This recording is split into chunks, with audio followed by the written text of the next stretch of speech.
advanced people, they tend to take you out. And then there's a laser at the top. Okay. Yeah. Top center. Okay. So, my topic is stress. We have all felt it. There's no one in this room that can't tell me that they have felt the slightest bit of stress. Everyone has gone through it, where they're dragging themselves out of bed, or they have a headache, or every little like tap thing, or the little brother making a noise, it annoys them. Everyone in this room has experienced it, so nobody should feel left out. So I picked this topic because I wanted everyone to kind of like come together and relate on a topic. So that's why I picked it. So stress is worldwide. Everyone goes through it. It affects you emotionally, mentally, in all states and forms. I have experienced stress, whether it's in the worst case scenarios, or just my dog messed up something, or my mom's arguing with me. Anything really can cause you stress. But the most important thing is to find resources. So everyone goes through stress, and not everyone knows how to manage it. So, my title is Me Too. Like I said, we all go through it. The depression, the headaches, the loss of appetite, the low energy. So stress, as the definition, is a state of mental or emotional strain or tension resulting from adverse or very demanding circumstances. But since that is like a little wordy, I like to think of it as like a laundry basket. Everyone has a laundry basket, right? And you forget to do your laundry, and like clothes keep going in, and clothes keep going in, and sooner or later it falls over. And you know, a whole bunch of dirty clothes everywhere. So that's like your mind. You know, you fill yourself with school, with work, with relationships, with a whole bunch of things until like one day you just collapse. And then you're going through like this big issue. So, I like to think of it as a stress or fire circle. So different ways to manage it. So my first advice that's not up there would be make the decision. Nobody can come up to you and be like, stop being stressed, and you're gonna stop. No, you mentally have to prepare yourself and say, I don't want to be stressed anymore, or I don't want to feel this way anymore, so I'm going to look for the resources, or I'm going to do this, so I'm not feeling that way anymore. So my first point up there is your mindset. People usually tend to be more stressed because they have such a negative aspect of the world or the situation that they're going through that it makes them more stressed. So the moment that you can talk to your mind, because you control your mind and your mind doesn't control you, and you change that negative aspect to the positive, things will start to become a little more easier. Second, your habits. Everyone likes to lay down and relax. I love taking naps. Like on Saturdays, believe me, I'm taking my 2-hour naps. Like, I will do it.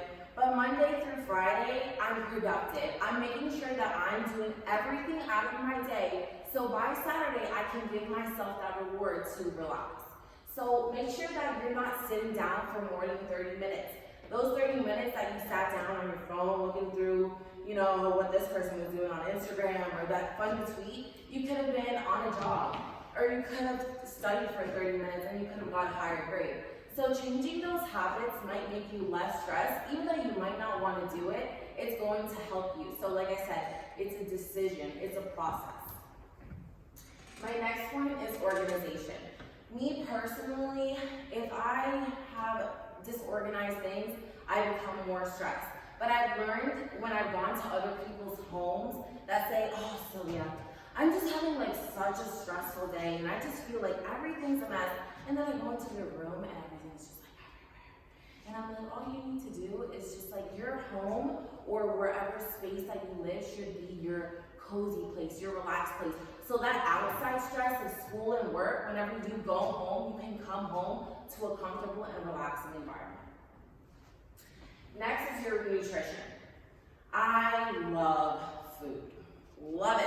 I love to eat sweets. I love to drink, you know, smoothies and all these types of things, but on like minimally. Like you have to be considerate of your body because your body can only contain so much. So if you want energy, maybe instead of getting something from the vending machine, you could go to the Harris Teeter and get yourself a piece of fruit. So that goes back to the decision making. Be careful what you're consuming because that also gives you that low energy of maybe not being able to, you know, perform great in that test, or maybe not being able to, you know, do your best ability in the sport that you play. And my last one that not many people do or think that is important is meditation. Some people might think of it like as praying, like if you want to think of it as praying, like that's cool, I pray, but I also meditate. You know, so, and meditation can simply be, is literally sitting on the floor, like just relaxing, and just like taking a deep breath in for like 5 seconds, and I literally just meditated. Like I literally just like got my thoughts together and breathed everything out, and that can literally just like kind of bring you together in those little 5 minutes, whatever you're stressing about. Okay. So next, now that we talked about our resources and how we can do with managing stress, we talk about kind of where it comes from. Because now that you have your resources, but now you don't know why you're stressed. So I encourage people to sit down, and see where the peak of your stress is.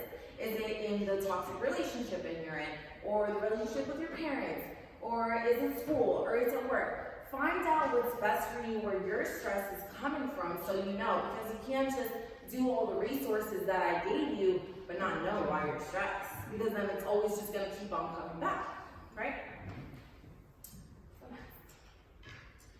So this is an advice for me, just like the meditation. It is proven that when you write things down, it helps you just kind of bring your thoughts together and, you know, kind of de-stress what you're thinking. And it doesn't even have to be journaling. Like if you can see in this picture, she drew some, or he, whoever, you know, drew something, or something, you know, something that you're putting on paper that's your own thoughts.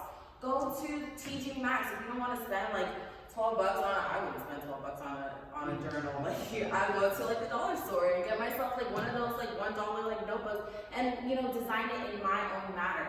So you can take your thoughts and put it on that piece of paper, instead of taking your stress and putting it on the test that you have next week, or putting it on the relationship that you have, because you're adding stress to other people. So you would rather take your stress and put it on a piece of paper. And you can burn it, you can put it in a box, or you put it under your bed, or wherever, you know, it's your own thoughts. Just make sure that you're containing it on your own. This is all about you. And lastly, the more psychological part of stress is going to therapy. I think a lot of people misinterpret therapy a lot. They think it's more people who have mental issues or they have a problem. No, sometimes it's nice to just sit down with a person who's educated on the situation that you're going through and just simply expressing your thoughts. So I put a stop there just so I can explain to you that therapy is not just only for people that are going through traumatic issues. It's for also people that are going through stress because their dog keeps peeing on the carpet like my dog does. Like, you know, like it's little things like that that matter. And then, again, talking about psychologically, usually in therapy they use something called CBT, which is cognitive behavioral therapy, which is also kind of like what the writing I was telling you about, but with a professional. And they kind of just get your mind together and just kind of process and target the main points of where your stress is coming from. So I completely recommend it. It's not something I'm forcing you to do, but it's definitely something considerable. And then, so my whole speech, there can be people sitting here like, Sylvia, I do not hear anything that you just said. It doesn't matter to me. I'd rather be stressed. Like, this is too much, and I'm not going to do any of these things. And that is okay with me. I'm just here to inform you. But I would like to tell you that if you do choose to do that, it does come with consequences.